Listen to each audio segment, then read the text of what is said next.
दाभोळ खाडीत बेकायदा भरावाचा धक्कादायक प्रकार. वाळू उपसा ड्रेझरांना सोयीसाठी किनाऱ्यावर भूरूपांतराचा संशय.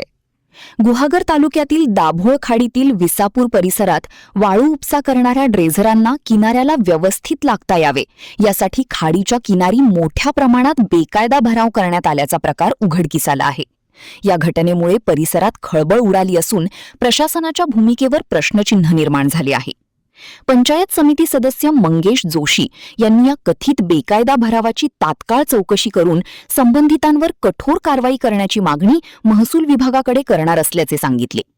खाडीसारख्या संवेदनशील क्षेत्रात कोणत्याही प्रकारचे भूरूपांतर किंवा भराव करण्यासाठी विविध शासकीय परवानग्या आवश्यक असतात.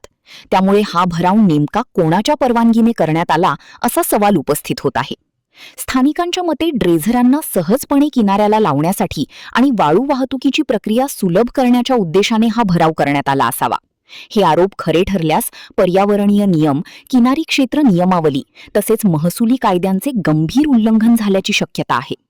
दरम्यान या प्रकरणामुळे महाराष्ट्र मेरीटाईम बोर्ड आणि स्थानिक महसूल यंत्रणेच्या देखरेखीवरही प्रश्न उपस्थित झाले आहेत.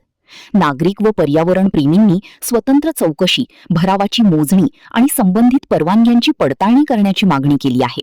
आता प्रशासन या प्रकरणात कोणती भूमिका घेते याकडे संपूर्ण परिसराचे लक्ष लागले आहे. महान कार्य न्यूजसाठी विनोद चव्हाण, गुहागर.